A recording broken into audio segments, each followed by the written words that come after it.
Hello, hello. I hope.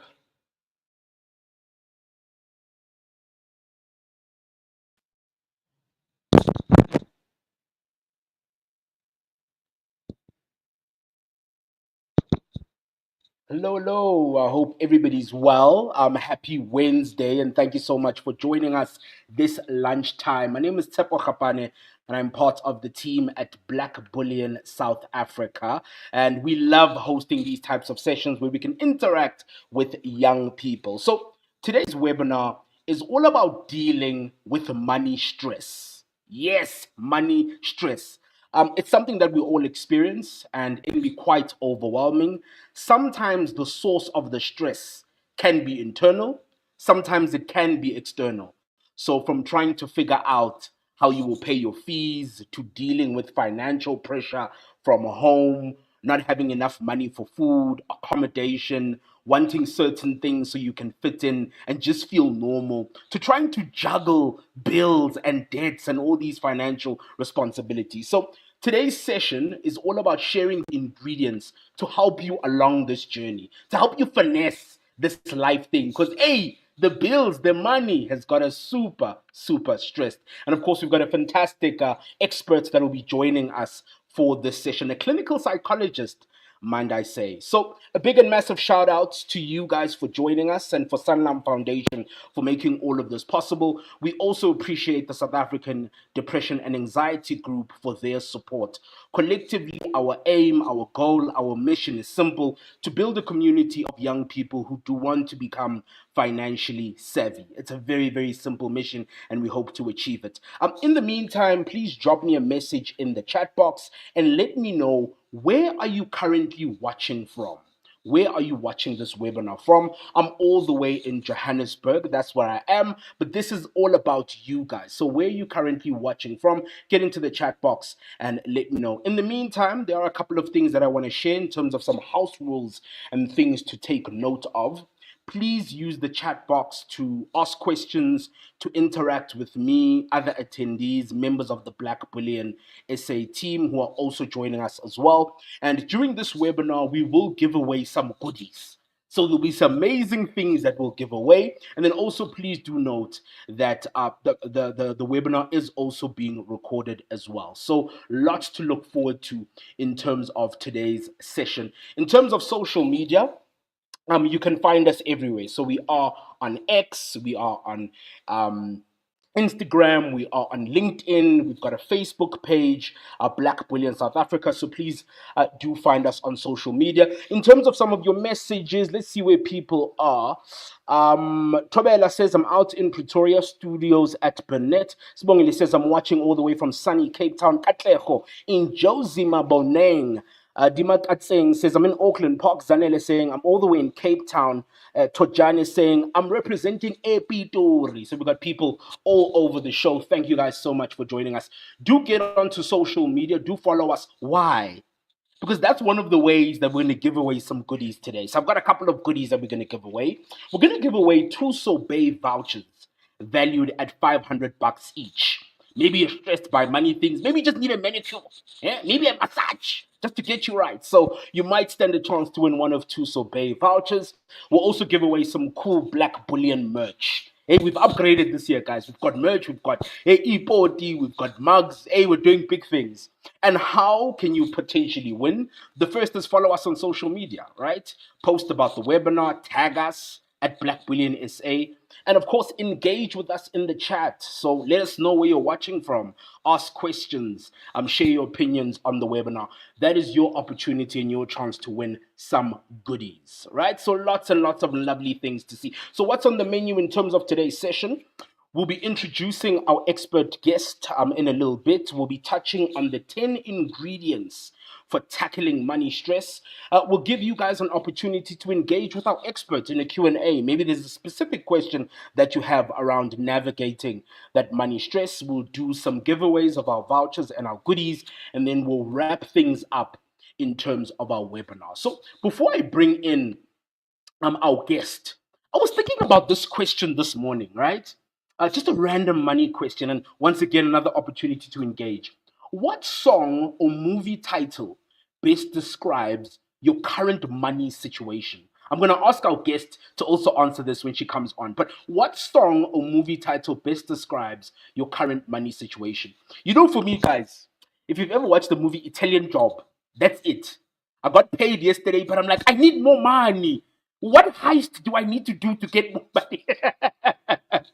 So with me, it'll definitely be the Italian Job. That would be the one for me. But curious to hear from you guys who are joining us for this webinar. What song or movie title best describes your current money situation? While you guys think about that and get into us on the chat, I'm going to bring through our amazing guest, Tato Mukwena. She's a clinical psychologist.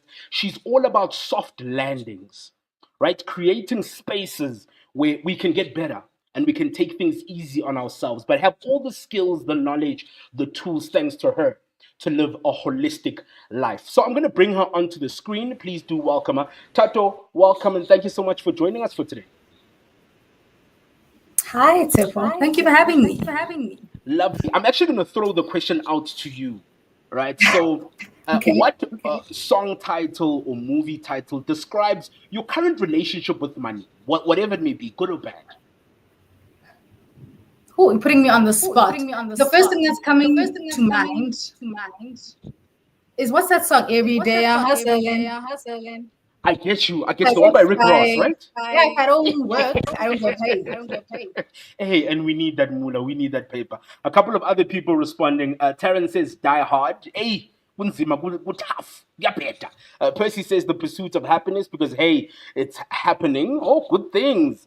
Dipua saying, "Bills, bills, bills." Destiny Child. Lerato also going with bills as well, saying, "Hey, my daughter, the bills have got me." So, Tato, it's lovely to have you for our session. And I think a great place to start before we get into the ingredients is just talking a bit about stress and anxiety and trying to understand what these two things are before we basically get into the session. So, how would you describe or explain what anxiety and stress is? Tepo, I think that's a really good place to start. So how I would describe it is that stress is our body's response to a danger or to threat. So this bodily response is in preparation to make sure we are alert, we are agile, and we are focused. Right. So evolutionarily, when we were living amongst the lions and whatever else, we needed to make sure that we were alert and focused, and we could either fight or flight the threat.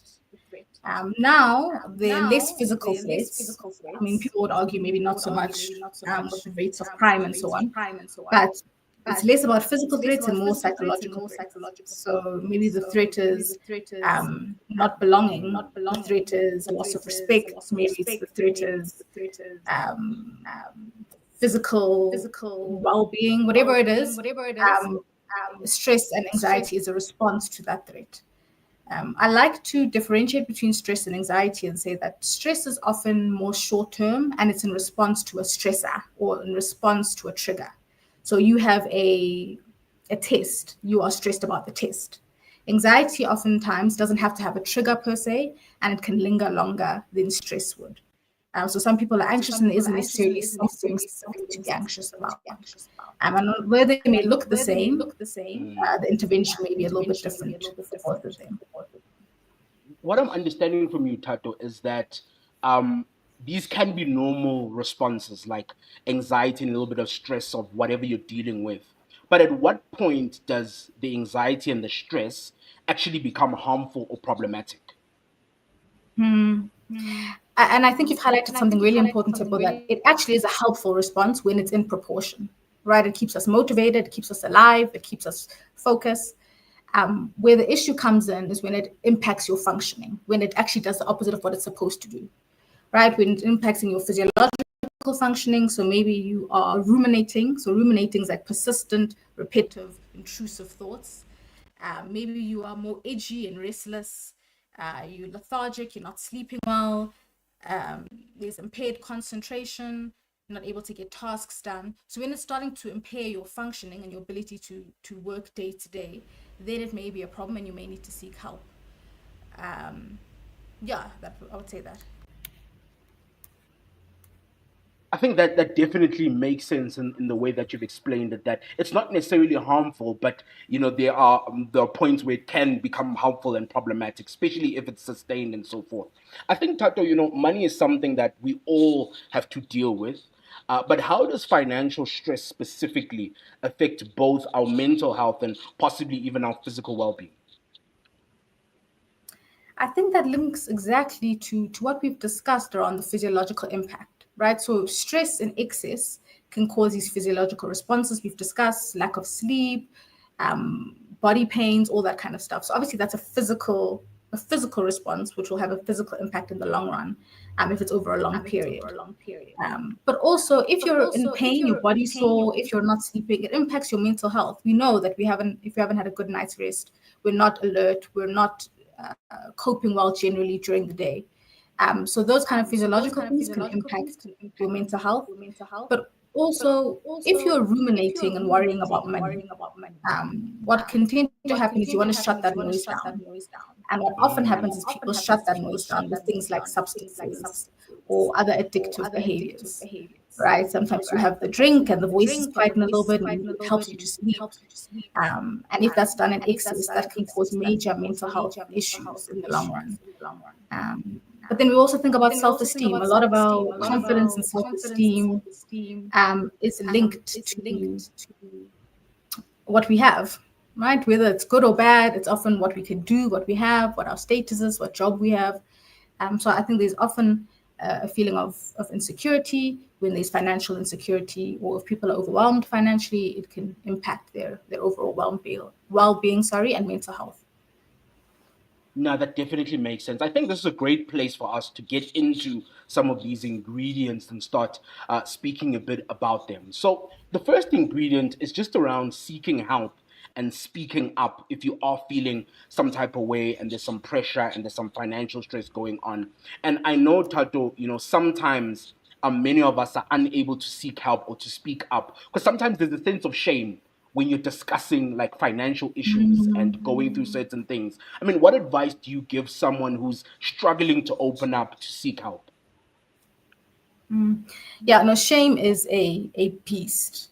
I think I see shame a lot in the therapy room. And the picture I like to imagine is I've been watching Lost recently, so you'll excuse me, but is shame is this dark cloud. It's this dark cloud and it creeps up on you slowly. And by the time it reaches you, you're not even aware that it's there. By the time it consumes you, it's too late. So it's this quiet and insidious thing.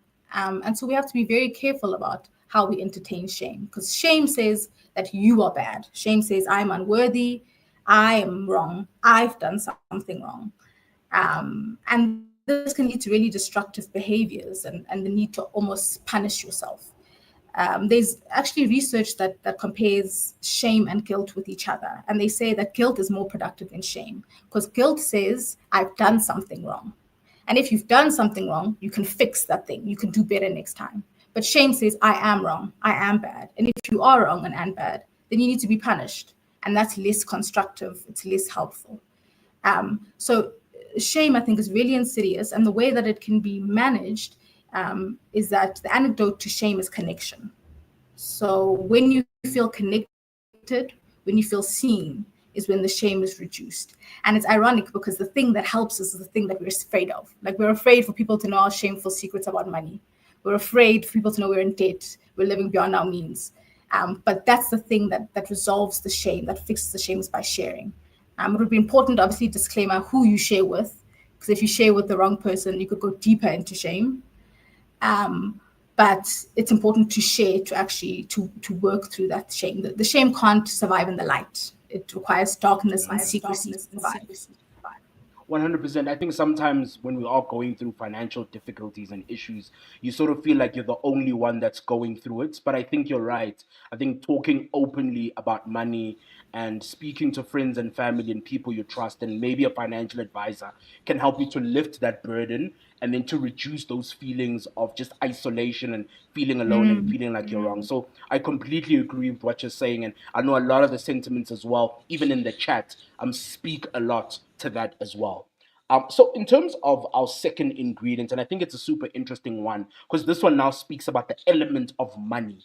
which is I think you need to get practical and you need to actually create a budget. And I know, guys, budgeting is absolutely boring, but it is fundamentally so important. It's the only way to know where you are financially. What is your financial situation? The only way you're going to know is with a budget. So, whether you're saving up for something, whether you're having this pressure because you have to send money back home, or you're trying to cut down your expenses, or you're tackling debt, or you're trying to keep up with the cost of living, a budget is a great way to assess your financial situation and to explore all of your options, right? So the budget gives you the power to take control of your cash and then to be able to create a plan, a solid plan to say, what is my actual financial position? And then based on that, I know what to do next.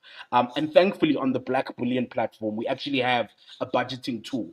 And generally, it doesn't need to be complicated and fancy. How much money is coming in, how much money is going out, and where is it going?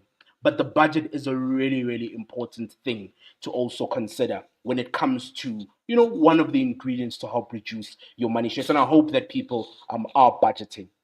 In terms of getting into ingredient number three, I think it's also really important to know your money personality. So we all handle money in different ways, right? The way that I would handle $100 as compared to somebody else is very, very different, right? So your money personality is your unique way of handling money. So, it's made up of your financial behaviors, your attitudes, your upbringing, your emotional responses to money, and factors like your friends, your family, your upbringing, they all impact on your money personality. So, as an example, a friend of mine is a spender, right? That's what he loves to spend money. If he sees something, he wants to buy it now. And why it's so important for him to identify his money personality is that his personality is actually what puts him in financial problems, right? Because he ends up spending money he didn't intend to spend on a good night out, right? So that's why it's important to identify what your money personality is so that it's not one of the causes of your stress, right? So understanding your money personality can then help you to make smarter decisions and to feel a little bit more in control of your life. So to quickly summarize the money personalities, we've spoken a bit about it before in a previous webinar, but you have people who are the spenders. They like to treat themselves, they like to treat others. Sometimes impulse buying is something that gets the better of them. Then you've got people who are the savers, so they enjoy saving money, they want financial security, they like to have a safety net. And then you've got the people who are the investors, they know that money is a tool, they want to build this long-term wealth. And then you've got the avoiders, so the people who don't want to talk about money. Talking about money makes them very, very anxious, right? So they shy away from dealing with finances and so forth. So, like I mentioned, knowing your money personality will help you create a plan, right? That plays to your strengths. So I know I'm a person that's very safe. I'm a saver when it comes to money. I behave with money in a certain way. So having something like an emergency fund is super, super important for a person like myself. But keen to know from some of the people that are joining us on the webinar, of these different money personalities, do you know what your money personality is? Like when you're now thinking about money, you're like, actually, this is my money personality. So what is your money personality? Just curious to see what people are saying in the chat. And then maybe I'll also read a couple of some comments as well. So Lungisile is saying hectic in terms of ingredient number two. It's quite exhausting. Yes, budgeting is not sexy, but it's super important. That's the only way you'll know what your financial situation is. Libone says, I'm definitely an investor and a saver. Lerato says, some of us are big, big dreamers like Vuyo when it comes to money. So all types of different comments coming through. Lindy was saying, I am definitely a spender. And like I mentioned earlier on, building an emergency fund is definitely part of the ingredients as well.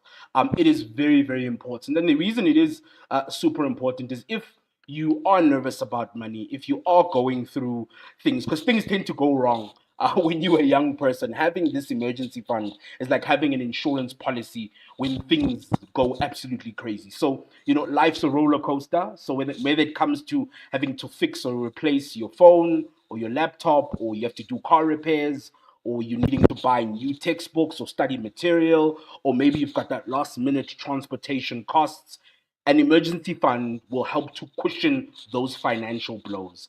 And it doesn't need to be fancy, it doesn't need to be difficult. All you need to do is just to start small, right? So start putting $100 into a specific account, let that money grow, try and contribute to it as much as possible. I know financial advisors will normally say it should be 3 months worth of your expenses that you put into an emergency fund. I know that can be tricky, but just start small, start putting money away into a specific account that when things go wrong, that's the money that you tap into. So before you stress, you lose your mind, blood pressure shoots up, you're like, actually, I've got an emergency fund for this specific issue, which I think is super, super important to do. And then for the next ingredient, I actually want to bring back our expert specifically for this one. Taking care of your mental health. You know, your mind matters too. It is super, super, super important. And this one, I bring back our expert for this one because I think she'll be able to guide us and to give us some good advice. Tato, what are some practical ways we can try to manage our money related stress before it gets overwhelming, before things get crazy? Are there some practical ways that we can try and manage it? Sure. I do want to highlight that it happens both ways, right? So mental health issues can affect your financial situation, but also your financial situation obviously can impact your mental health. So I think it's important to know, like, which is the chicken, which is the egg. It can be helpful in terms of intervention strategies, firstly. But more practical things, community, like we mentioned with the shame part, community is really important, and not just community, but community where you speak about finances. You don't have to disclose all of your finances, but where there's a culture of talking about what are we doing? Are we saving? Is this a stock file maybe? Are we putting aside? What are our money goals? I think creating culture and friendships and community where you're doing that is helpful in managing stress, money stress. What are my friends investing in? Right? How did my friend buy a car? But these things are helpful to know. And then you mentioned it briefly is just starting. I think so often our money goals are so overwhelming that it feels like, how can I ever do this? So just starting, even if it's like you said, putting 5 Rand or 10 Rand or however much you can afford now, that is it's really important to just start and taking it small bites, because not only are you working towards your goal, but also you're building confidence and competence in yourself. You watching yourself do this thing that you've said you're going to do, which is important for your self-esteem and overall your mental well-being. And then there are things like protective factors that are important in all aspects of your life, but like moving your body. And I like to say moving your body versus exercising, because sometimes people are like exercising and they think gym or running. It could be taking walks, it could be dancing, put on a playlist and dance. But moving your body is important. And then another protective factor is engagement with some research has proven that engagement with some spirituality, some higher power, decreases stress generally, and it also increases engagement with community. So those are two protective factors that I would say are also beneficial. I think that definitely makes sense. But then, Tato, in a situation where you've been under financial stress for quite some time. So I remember a couple of months ago we were doing a session with some young people, and this lady was explaining how she's the first to go to university in a family, and ever since she's arrived at university, she's been under pressure to send her allowance back home. She's been under a lot of pressure, and she feels like it's going to start to affect her academics. Because if all this pressure is on you to send money, send money, send money, and then when you do send money, you don't even have money for food or for transportation. So if you feel like you're at that place where I'm actually starting to become, I feel depressed, I feel like this thing is really weighing on me, where do I go to seek help? Because I'm assuming in that instance you might want to get professional help. But I know one is the difficulty of where do I get the help, and then there's also an element of, if I'm getting help from somebody, will I be judged? Is it a safe space for me to share what I'm going through? I mean, what are your thoughts in terms of that? Oh, for sure. I've had clients who will come into sessions and then only months later do they reveal something because they were fearful of judgment, right? So, one, it would do seek professional help, like you're saying, but it will take time to build a level of trust with the professional help, right? There are counselors, free counseling hotlines like SADAG and Lifeline and Humanitas, where there are the free counseling services, but also there are counselors and psychologists who are online that you can reach out to. But at that point, when you are feeling like it's impacting your functioning, it would be there's no other way other than to seek some professional help and some counseling services in order to navigate how to make decisions around your finances, but also how to manage the things that you're feeling and experiencing. Yeah, I think the one thing I just want to clarify on Tato is, based on what you said right at the beginning, it is okay to feel stressed and to feel a little bit of some anxiety. But when it becomes sustained, when it starts to impact on other parts of your life, when it starts to actually make you sick, it's at that point where you really need to find some sort of a solution or a way to deal with it. Whether it's some of the tools and tricks that you're talking about, taking a walk, taking a run, watching a movie, whatever works for you, and then maybe even saying, I need to actually just see a professional. And I think what's important to do is some people wait till they are at the end, they are at the extreme. So a lot of people come into therapy and they are just like, I've tried everything and nothing is working and I'm desperate. And I think there's room for you to come before it gets to that point. If you are seeing that you still have capacity, but it's running out, your tolerance is a little bit lower, you're a little bit more irritable, you are struggling to do 5 days a week at work, you can do three, okay. Those kind of things, you can start to come at that point. You don't have to wait till you're at the end of your rope to seek some help. Definitely, I agree with that's so important. Earlier on, Tato, I spoke about how sometimes the sources of stress can be internal, some of them can be external. I know for a lot of us, it is sometimes internal, where you are comparing yourself to other people. You're on Instagram, you're on TikTok, you see people are going on dates, people are going on trips, and you're like, but I also want to live that life. You know what I mean? And sometimes we put ourselves under this pressure, and we don't focus on ourselves. We focus on the Kumalos, we focus on who is doing what from a social media point of view. What are your thoughts on this? I think it's such an interesting one. We'll see people our age doing things beyond us, and immediately we're under pressure. Immediately we're like, I also need to achieve these things. What do we say to people that are struggling with that aspect? Yeah, Tepo, this social media thing is a beast, and we're still trying to figure out how to navigate life with access to everyone all over the world at every socioeconomic level. It's a lot. So I don't have a clear answer to that, but I will say comparison is not inherently bad. And I'll give a little story of mine. Um, I bumped into a colleague, and we were in honors together. And recently, I think it was last year or the year before, I bumped into her and we were catching up on where we were in our careers. And she was describing how she's under this professor, she's part of this society, she is doing things like, okay, I was working. And I felt a sharp pain of jealousy. I was like, okay. And that sharp pain of jealousy, I could have easily said, okay, you're a hater. Tato, you're a hater, something's wrong with you, like clean it up.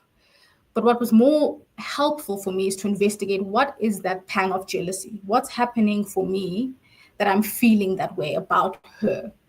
And I investigated and I realized that I'd become a little bit stagnant in my career.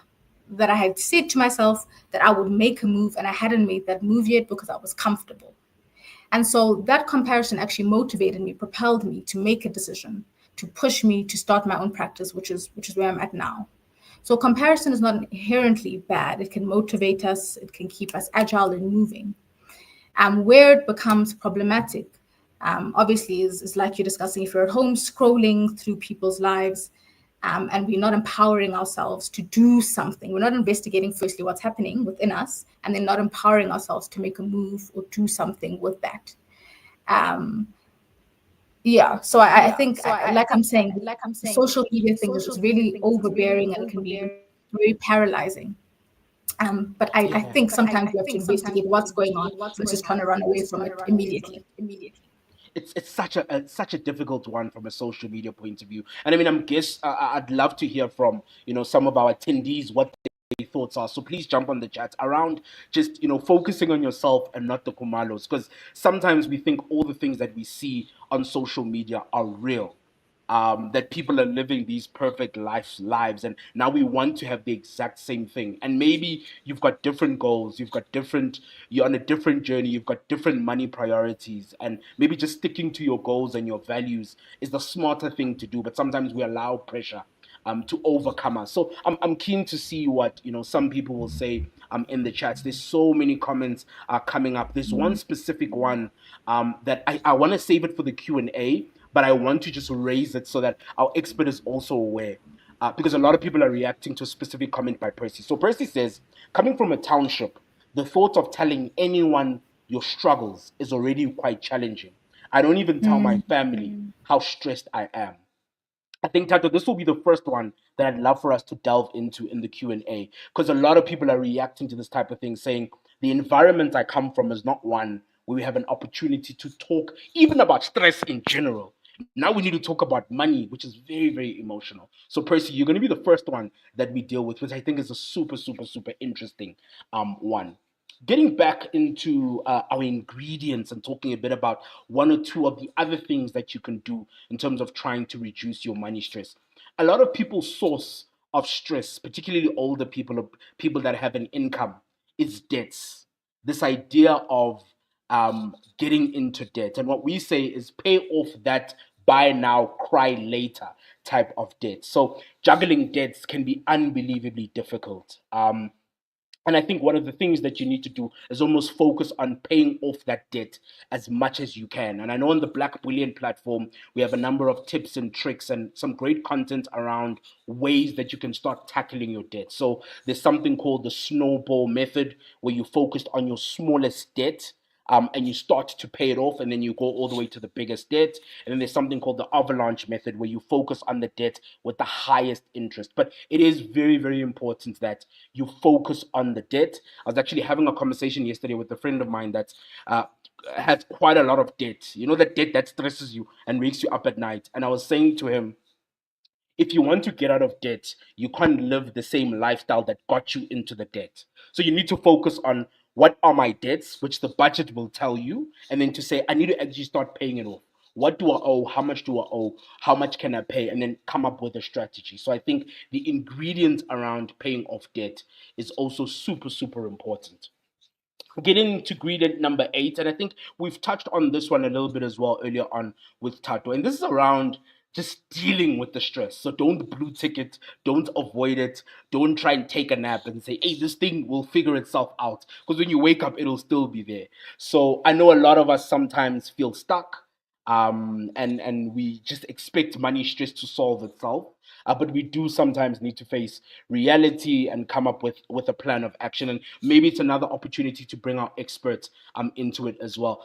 Tato, I know that sometimes we feel stuck because of financial stress or other stresses in our lives. What's the best way to overcome that feeling of being stuck, where you're not moving forward, you're not moving back, you want to avoid it, but you're not dealing with it. You're just static. You're not going anywhere. What are some ways that we can perhaps start to get moving? Um, I I imagine that the first place to start, which I don't think we often start with in terms of finances, is to understand why you are responding the way you're responding, why you're engaging with money the way you're engaging with money. A lot of people would say, you're spending too much money, just budget, just budget. And then people will come and say, I've tried to budget, I can't follow the budget. For some reason, I am still spending too much. For some reason, I'm. So it's important to understand why you are engaging with money the way you're engaging with it. And a place to start, a good place to start is your family. The family environment is, what was I shown about money in this environment? And what is the story I tell myself with what I was shown about money? Now, these things are important because if you were shown that money is, let's say, dangerous, right? Someone got money and then you never saw that the weekend they got money, they were gone that whole weekend, right? Maybe you were shown that and you internalized that money is dangerous. The way you engage with money now will be based on that hypothesis. And so to understand that would be important to understand your behavior relating to money. So I think the first thing is to understand what's going on, why you're engaging with money that way, where does it come from? And then there's a theory called cognitive behavioral therapy, and it discusses how we often look at actions in isolation. We see what we're doing, but we don't think about it in relation to our thoughts and our emotions, right? When we do something, there are things that have pre-existed, have come before that action. And so to understand what happened before the action, what was the thought before the action, what was the emotion behind the action, you'll better understand yourself and how you relate to money. And then you may be able to better overcome some of these stresses. I think that why, and it takes us back to your money personality. Because if you come from a household where money is not something that we openly talk about, it's actually a secret. We don't talk about money at all. Money is a big secret. When you get a little bit older and you're going through financial stress, the likelihood of you going and speaking to people openly about your problems is very, very unlikely. So I agree with you. I do think your upbringing, your friends, your family, your money personality has a big impact. And sometimes we need to take a step back, as you've mentioned, and say, why am I actually behaving the way that I'm behaving? And then I need to start implementing certain things, looking at what my budget is saying, coming up with a plan, seeking professional help, speaking to the people that I trust. So I think that for me definitely makes sense in terms of what you've said.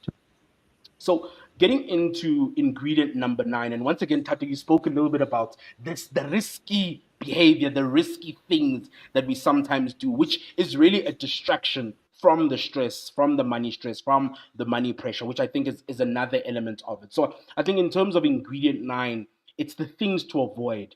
So sometimes when you're stressed, when you're overwhelmed, you try and find something to take your focus off the stress, something. And sometimes that thing isn't a positive thing. So, I mean, the things that I've seen before is that somebody will say, I've got this financial issue and I want to find a quick solution to it. And sometimes people will do gambling, as an example, to try and say, if I can maybe use this 50 rand to do a bet slip, and maybe Pirates will win or not win, maybe I can get extra money and pay this thing off, or do it this. So there's things like gambling. Sometimes you may think, maybe I need to speak to a loan shark, or I need to borrow money from somebody. So it's just trying to avoid risky things as the quick solution to the problem, which might make things a whole lot worse. So sometimes we do seek out these risky solutions to help us deal with financial stress, and it's something that you definitely need to try to avoid by all means necessary. And then last but not least, it's number 10.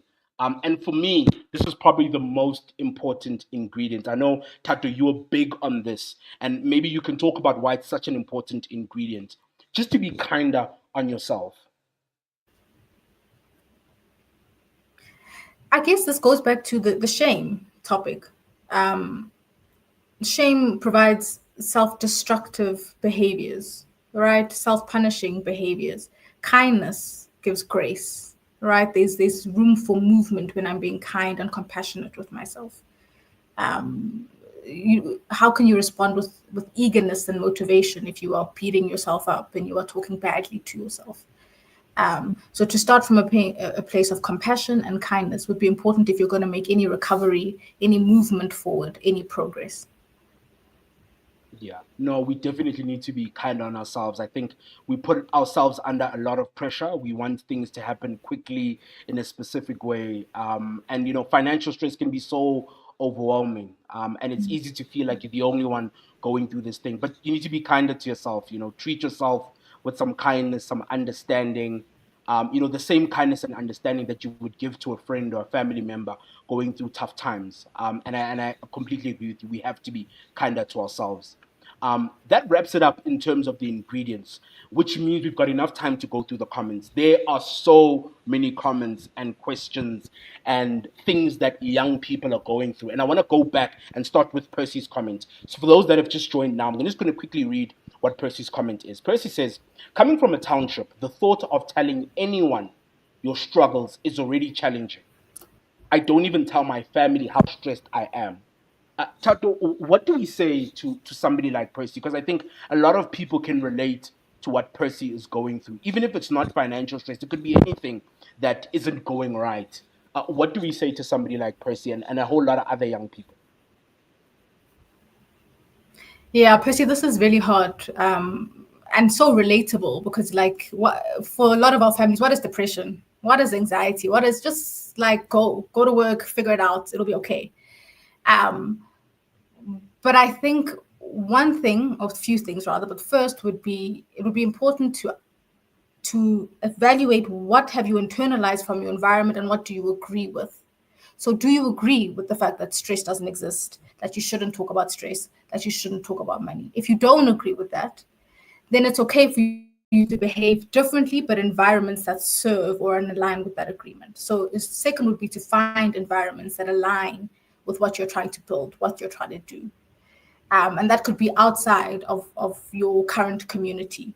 It could be more formalized, like financial planning groups or stress management groups.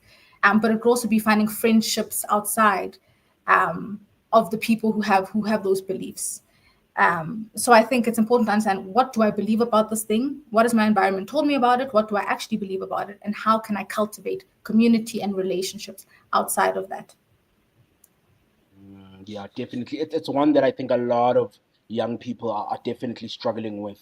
Another one, Tato, that a lot of people seem to be struggling with was actually ingredient number 6 around the Kumalos and social media. Two comments specifically, and I'm going to put them together. Abongile says, comparison is the worst thing. Personally, a lot has changed in my life financially for the positive, and things are looking very, very promising. But when I see the girl is living out there, it actually pains me. Stutuzo says ingredient number 6 is easily said than done. Some of us come from rural areas. It's hard to just ignore the Kumalos. So it seems that this ingredient number 6 specifically is such a big thing. Trying to deal with the pressure of comparing your financial situation to others, particularly with the things that we see. I know, Tato, you spoke a little bit earlier about this, but I think it's one that we need to rehash, so that we can give ourselves a little bit of some grace. Because I also experienced it as well, where I'm like, at my age, I should be further because I'm seeing other people doing more. But I actually don't even know where does their money come from. I don't even know what are they doing to even get this money, right? But I'm going to leave it to you to maybe guide us a bit on this ingredient number 6 around the comparison, the pressure, the social media. Yeah, and really the girlies are girlying, right? People are buying cars and we're in Dubai and we're buying houses, and it's like, where are we getting this money? Like, what are we doing that we can do this? Um, and so I really, again, I don't have a clear answer on this, but I don't believe that it's a complete don't compare, like don't, because firstly, that's often not in our control, right? These things, we scroll through social media, we talk to people, these things happen. But I think it's important then to evaluate when you are comparing, to go to the core of what am I comparing and what is this comparison communicating to me. So in my example, my comparison, my jealousy was communicating to me that I'd become a bit complacent and I needed to re-engage more actively with my career, right? So that was helpful. So then I had a basis and then I could work from there. So you would think, okay, what is this thing telling me? And if it is a helpful thing that it's telling you, then you can engage with it and it can push you and motivate you. If it's less helpful, then we need to be more active about maybe really, let's say, writing like symbolic things, like pushing it, trying to, there's a strategy in CBT. It's called, I don't know, I can't remember exactly what it's called, but as soon as you have a negative thought, you replace it with the opposite thought. So every time you say the exact opposite thing. And you can write it up every time you say it. It sounds really like, but every time you say the exact opposite thing. Every time you say it's the exact opposite thing. And then over time, the hope is that the automatic thought that would come up is the exact opposite thing that you are trying to replace it with. So I think what's important here is to find, what is this thing trying to tell me, this jealousy or this envy or this comparison trying to tell me? If it's something I can do something with, let me try to do something with it. But if it's not, if it's just being unkind and vindictive and ugly, then let me find a way to replace it with something else. Amen. What you've said is so powerful, and I just want to re-emphasize it around what am I comparing and what is it communicating to me? Because I think that also speaks to your values and who you are and what you want to achieve, and whether if you had to do the things that this person is doing, would it take you away from what you really want? And I think it also touches on what Lungisile says as well, which says maybe we need to use the Kumalos as motivation. So not to have the envy, but to say, what can I do to use this as motivation to go forward? So it's definitely such a difficult one. And Tatu, we've got another really interesting one from Kinjal who says, When I had less, I required less. But now that I have access to more, somehow my spending has grown too, which I think is really interesting. And it's hard to recognize in the moment. I realized my thinking has changed, but I think it's developed into bad habits. So, this idea of having very little and then all of a sudden having a lot and realizing that things have changed. How do we navigate something like that? Because I can imagine as a student, you were getting the stipend, you now land your first job, and you've moved from 1,000 to 10,000. It's a different ball game. How do we navigate that without having bad habits? I just want to make sure I'm hearing you clearly. How to navigate the increase in money that we have access to. Yeah, because I think even generally in life, maybe you were in a specific position and that position immediately changes. And so your mentality starts to change. But you start to realize that with the change, there are some bad habits. And I think that's where Kinjal is coming from. Got you. I want to challenge that a little bit because I don't know how true that is. I don't know if you've heard that saying, uh, what you do with little is what you have with a lot. I don't know. I can't remember the exact saying. But our beliefs necessarily don't change. It's what we have that changes and how we engage with that change, how we engage with the resources that changes. So I guess this comes back to the idea of understanding your relationship with money.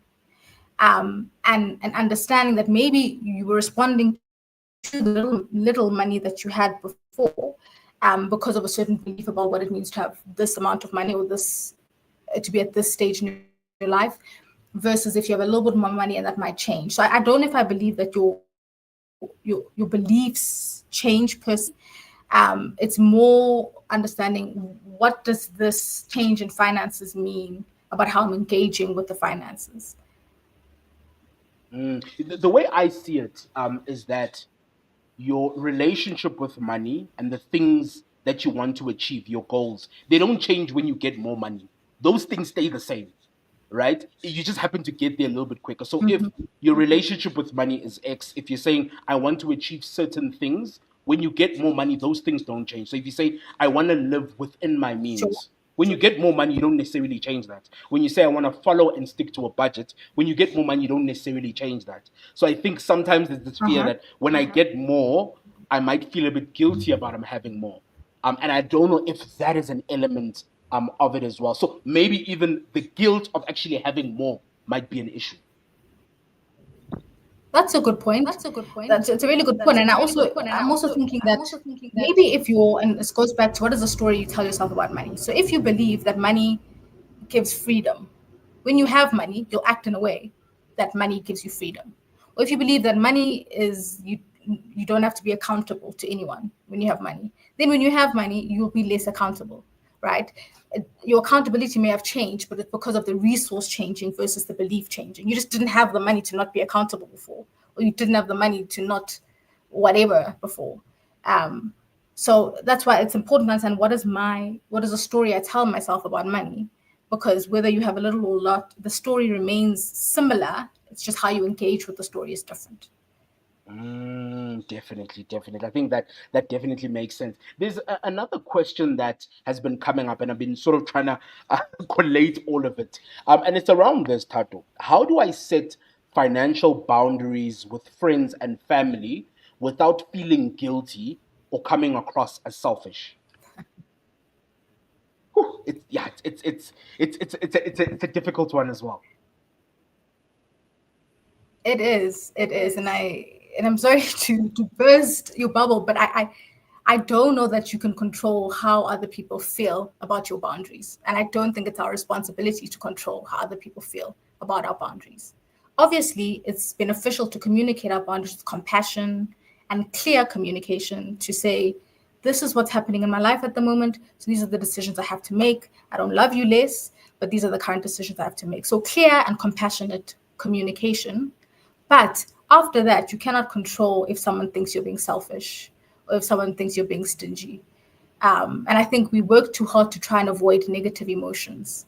And sometimes you just actually can't avoid them. You may feel guilty, and it may just be because I've been engaging with this person in this specific way for this long, and now it's changing and I feel bad about it, and that's okay. But as long as you've decided that this is what I can do, this is what my values say I should do. So if an example is, I'll make sure that these people, my family eats and they have a roof over their head. Those my values tell me I need to do that. Anything above that, I need to hold steady. Any feelings that you have, any feelings that other people have in response to that, you need to just wither. It's going to suck. It's going to be painful, but the goal is not to avoid the bad feelings. And I see a lot of people agreeing with you that, we cannot be responsible for, how people feel about our boundaries, how they react to that. So I think you're 100% right with that. There's so many gems that we shared in terms of the ingredients and some of the things that you said. What would you say for you are the key takeaways that, when we start to try and navigate financial stress and setting up boundaries and trying to figure out our money personalities and trying to deal with life and adulting, what for you should be the key takeaway for us that we should take from this entire discussion?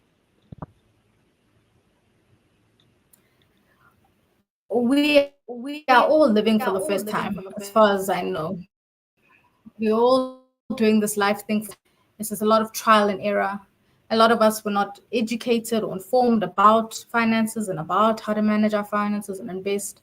And so the one thing is, you don't have to think you should know it all, right? And if you move from that place, you would be more able to ask questions, to be curious, to engage, to talk. This belief that we should know where to invest our money, we should know about taxes. How if we were not, no one spoke to us about it. So there are things you actually shouldn't know because this is the first time here on this earth. So really engage with grace and curiosity. And best of luck to us all. In trying to navigate this thing. I agree with. I think we Yeah, definitely need to be kinder to ourselves. There's so much that we're navigating as young people, and money is complex. Money is emotional, and money is about behavior and our upbringing, our friends, our family. They all impact our relationship with money. In our induction sessions, we always talk about you don't have to be perfect with money, but you need to be intentional. And so, dealing with the financial stress is the intentional bit. It's the budgeting, it's the sacrificing, it's the seeking help, it's seeing a professional, it's dealing with the debt. That's the intentional bit. It doesn't need to be perfect, but it needs to be intentional, and consistent. So fantastic in terms of all the stuff that we've shared. So many comments, so many different money personalities, so many song titles coming up. It's been so great. So we've been talking a lot about the Black Bullion platform. Thanks to our collaboration and our partnership with Sanlam Foundation, we are able to give anybody, any young person, free access to the Black Bullion platform. So please do scan the QR code in order to get free access to the platform. We'll also share the link as well in the chat. Go register, get free access so that you can start to build a relationship with your money. So yes, please do sign up onto Black Bullion for free. Now, in terms of the money circle, giving away some of those goodies. There's been so many great comments. People have been following us on social media, tagging us, and so forth. So the team at Black Bullion, they've decided to just act like Father Christmas in March and give away even more goodies. Right, so initially we are going to give away 2 sorbet vouchers. We're going to give away some merch. We're going to actually do more because we're loving, and we know that everybody's going through a lot, so we should give away some wonderful goodies. So these are some of our winners. Drum roll for some of our winners. A big shout out to Percy Sibata. Percy, we're going to give you a 500 Rand sorbet voucher. Go get your massage on, your pedicure on. So we'll definitely give you that 500 Rand sorbet voucher. Enjoy it. And then Charlotte Kubo, we're also going to give you a 500 bucks sorbet voucher so that you can also get your relaxing game on as well. And then we're also going to give away some Mr. D vouchers, so 100 Rand Mr. D vouchers, so some people can have lunch or dinner on us. A big shout out to Abongile Nokobega. We'll give you a Mr. D voucher. Big shout out to you. And then also Karabo and Nwamusi will also be giving you a Mr. D voucher. And then, of course, we've also got some cool merch. When I tell you our merch is cool, guys, Hey, our merch is out of this world. We're gonna give some merch to Kijal Vital. Beautiful comments in the chat, and then Studuzo Shange will also be giving you a little bit of some merch. So look out for our emails for all of them goodies coming your way. So we know that financial stress can be super, super difficult. We're going through a lot, and we're trying to navigate it as best as we can. We shared the 10 ingredients. The webinar is being recorded, so you can always go back to our YouTube to go and see what these ingredients have been, and we might even just share it with you guys by email. But if you do need help from SADAG, the South African Depression and Anxiety Group, there is a suicide crisis line, a crisis line for mental health. There's a WhatsApp line as well. You can also SMS them. There are resources that are free that can really help you um, in your moment of need in terms of just trying to deal with stress in its entirety. So thank you guys so much for joining us for this webinar and confidently tackling money stress with us. It is not easy. It's super difficult and complex, but we hope that you guys have enjoyed the webinar. We hope that you got a lot of information, a lot of insights from other young people, and of course, our experts. So thank you for joining us this lunchtime for our webinar on reducing money stress. A big and massive shout out to our expert, Tato Mukwena, our clinical psychologist, and Sanlam Foundation for making all of this possible, and of course, SADIC as well. We will upload the webinar onto our YouTube channel and of course on social media. Remember to follow us. Happy Wednesday, and catch you at our next webinar.